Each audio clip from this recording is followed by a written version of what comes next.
jogada de forma peculiar em relação às outras.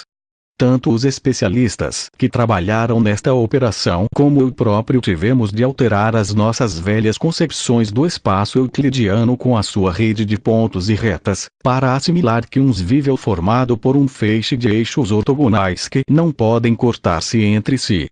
Esta aparente contradição ficou explicada quando os nossos cientistas comprovaram que não se tratava de eixos propriamente ditos, mas sim de ângulos. Daí que tenha metido entre aspas a palavra eixo e me tenha referido a hipotéticos eixos. A chave estava, portanto, em atribuir aos ângulos uma nova propriedade ou caráter: o dimensional. A descoberta deixou perplexos os poucos iniciados, arrastando-os irremediavelmente para uma visão muito diferente do espaço, da configuração íntima da matéria e do tradicional conceito de tempo. O espaço, por exemplo, já não podia ser considerado como um contínuo escalar em todas as direções. A descoberta dos visíveis lançava por terra as tradicionais abstrações de ponto, plano e reta. Esses não são os verdadeiros componentes do universo. Cientistas como Gauss, Riemann, Bolyai e Lobachevsky tinham compreendido genialmente a possibilidade de ampliar os apertados critérios de Euclides, elaborando uma nova geometria para um n-espaço. Neste caso, o auxílio das matemáticas evitava o grave escolho da percepção mental de um corpo de mais de 3 dimensões. Nós tínhamos imaginado um universo em que os tomos, partículas, ética, formam as galáxias, sistemas solares, planetas, campos gravitacionais, magnéticos, etc. Mas a descoberta e posterior comprovação dos visíveis deu-nos uma visão muito diferente do cosmos. O espaço não é mais que um conjunto associado de fatores angulares, integrado por cadeias e cadeias de visíveis.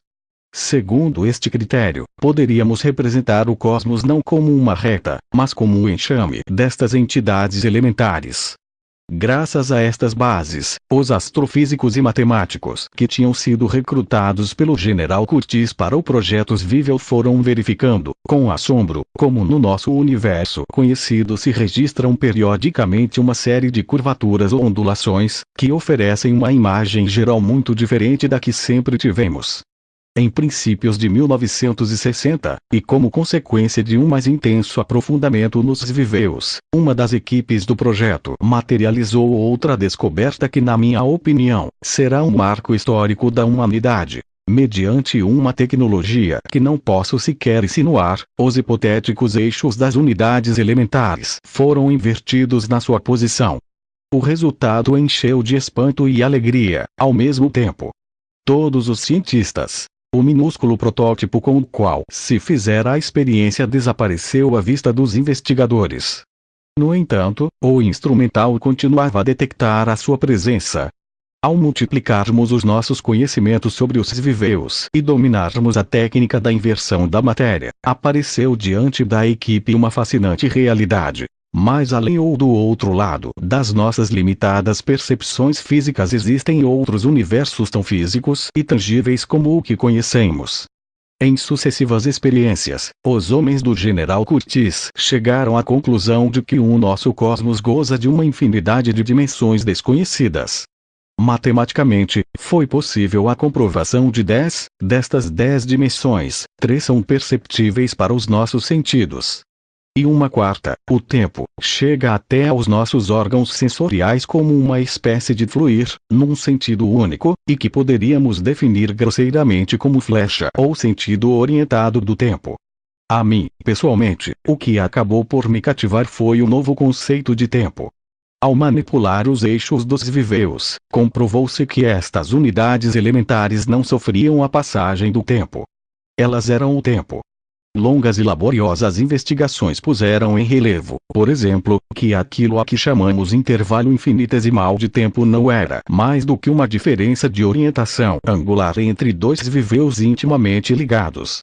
Aquilo constituía um autêntico cataclismo nos nossos conceitos do tempo. As verificações seguintes demonstraram, por exemplo, que o tempo pode assemelhar-se a uma série de visíveis cujos eixos estão orientados ortogonalmente em relação aos raios vetores que implicam distâncias. De acordo com isto, descobrimos que pode dar-se o caso, se a inversão dos eixos for adequada, que um observador, no seu novo marco de referência, considere como distância o que no antigo sistema referencial era avaliado como intervalo de tempo. É então fácil de compreender por que um evento ocorrido longe da Terra, por exemplo, no planeta do cúmulo globular M13, situado a 22.500 anos-luz, nunca pode ser simultâneo com outro que se registre no nosso mundo. Isto deu-nos a explicação do motivo por que um objeto que pudesse viajar à velocidade da luz encurtaria sua distância no eixo de translação, até se reduzir a um par de desvios. Distância que, ainda que tenda para zero, não nula, como afirma erradamente uma das transformações do matemático Lorentz. E já que mencionei o processo de inversão dos eixos dos desvios, devo assinalar que, no princípio, muitas das tentativas de inversão da matéria falharam, precisamente por uma falta de precisão na referida operação. Por não se conseguir uma inversão absoluta, o corpo em referência, por exemplo, um átomo de molibdênio, sofria o conhecido fenômeno da conversão da massa em energia. Ao desorientar no seio do átomo de um só núcleo, um próton, por exemplo, obtínhamos um isótopo do nióbio, 10. Quando essa inversão foi absoluta, o próton parecia aniquilado, mas sem quebrar o princípio universal da conservação da massa e da energia. Não foi muito difícil detectar que, por um daqueles milagres da natureza, os eixos do tempo de cada desvível se orientavam segundo uma direção comum. Para cada um dos instantes que poderíamos definir ingenuamente como o meu agora. No instante seguinte, e no seguinte, e assim sucessivamente, esses eixos imaginários variavam a sua posição, dando passagem a diferentes agora. E o mesmo acontecia, obviamente, com os agora a que chamamos passado. Aquele potencial simplesmente ao alcance da nossa tecnologia, fez-nos vibrar de emoção, imaginando as mais esplêndidas possibilidades de viagens ao futuro e ao passado. Procurarei indicar, ainda que sucintamente, algumas das linhas básicas referentes à nova definição de intervalo de tempo. Como já disse, os nossos cientistas entendem um intervalo de tempo t como uma sucessão de desvios, cujos ângulos diferem entre si em quantidades constantes. Quer dizer, consideremos, num desvível, os quatro eixos, que não são mais que uma representação do marco tridimensional de referência, e que não existem, na realidade. Por outras palavras, que são tão convencionais como um símbolo, embora sirvam ao matemático para fixar a posição do ângulo real.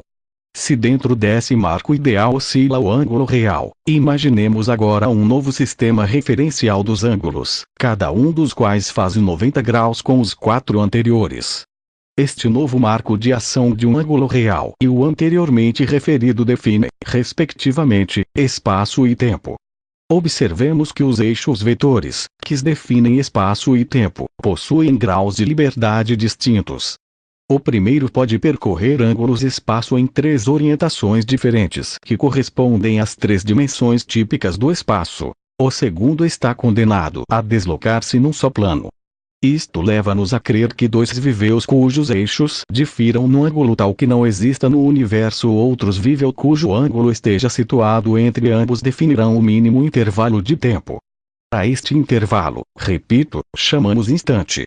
Como exprimi anteriormente, nem sequer posso sugerir a base técnica que conduz à mencionada inversão de todos e cada um dos eixos dos desvios, mas posso adiantar que o processo instantâneo e que a contribuição de energia necessária para esta transformação física muito considerável.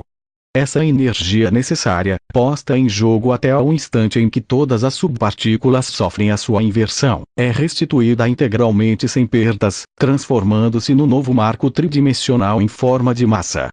As experiências iniciais demonstraram que, imediatamente depois desse salto de marco tridimensional, o módulo se deslocava a uma velocidade superior, sem que a mudança. Outra questão era o tempo biológico. Os cientistas sabem, e já o demonstraram, que este obedece a parâmetros que em muitíssimas ocasiões nada têm a ver com os do tempo cronológico. Um ser humano vê ou sente passar o seu tempo cronológico e, por sua vez, os seus órgãos podem estar a passar por outro tipo de envelhecimento, ou biológico, que pode não ter qualquer relação com aquele. Esta foi a nossa grande incógnita. A sugestão de Eliseu era tecnicamente viável. No entanto, nas experiências efetuadas no deserto de Mojave nunca se tinha manipulado o tempo até esse extremo. Desconhecíamos, portanto, quais as consequências que poderia provocar no organismo humano. E isso, evidentemente, preocupava-nos a todos. Este fato me acarretara, a mim, que escrevo estas linhas, e ao meu irmão, danos gravíssimos e irreversíveis. O polêmico assunto ficou finalmente em suspenso, à espera de um estudo mais pormenorizado. Curtis, nervoso perante os acontecimentos que se aproximavam e que, lamentavelmente, eram de uma natureza mais prosaica, tinha pressa de encerrar a reunião. Antes de sair do Ramada Shalom, deu-nos as últimas instruções. No dia seguinte, às 7 horas, um veículo especial, a mando de um oficial israelita, viria buscar-nos. Até esse momento, era aconselhável que não saíssemos do hotel. Sobretudo, evitem a mesquita da Ascensão. Ao que parece, a Operação Eleazar começaria nessa mesma noite, com o transporte dos contendores ali depositados. A hora A, acrescentou, coincidir com um ataque israelita preventivo.